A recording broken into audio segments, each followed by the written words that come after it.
Monotonic schizophrenia नावाचा एक जो प्रकार आहे, त्यामध्ये व्यक्ती तासनतास एकाच स्थितीमध्ये पुतळ्यासारखी म्यूट होऊन थांबलेली असते.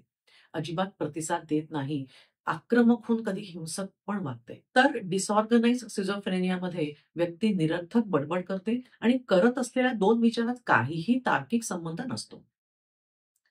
काहीतरी अर्थ नसलेलं लिहित बसतात, विसराळूपणा वाढतो. जरी स्किझोफ्रेनिया हा मनोविकार कुठल्याही वयात होऊ शकतो, तरी सामान्यतः त्याची सुरुवात झाली आहे, हे किशोरवयीन वयामध्ये म्हणजे 20च्या सुरुवातीच्या काळात दिसून येतं. आणि जर त्यामध्ये दारू, गांजा, ड्रग्ज, सिगारेट अशी जर व्यसनं जडली, तर त्याची तीव्रता अधिकच वाढते. सिझोफ्रेनिया उपचारांचं उद्दिष्ट त्याची लक्षणं कमी करणं हेच असतं. औषधोपचारांच्या सोबत समुपदेशन, शैक्षणिक किंवा व्यावसायिक प्रशिक्षण देत पुनर्वसन केंद्रांच्या तसंच कुटुंबियांच्या मदतीने स्वावलंबी जीवन त्यांना कसं जगता यावं यासाठी प्रयत्न केले जातात. सिझोफ्रेनिया अवेअरनेसचे असे सेंटर्स आहेत, की त्याच्या मदतीने आणि कुटुंबियाच्या मदतीने बहुतेक लोक योग्य उपचारासह आनंदी आणि परिपूर्ण जीवन जगू शकतात. पण औषधोपचार सतत घ्यावे लागतात. पण त्यासाठी लवकर निदान होणंही गरजेचं आहे.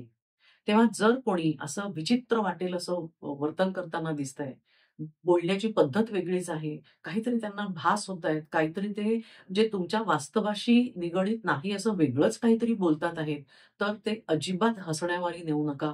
नाटकं करतोय म्हणून रागवू नका किंवा वेड लागलाय म्हणून खिल्ली उडवू नका, भांडू नका.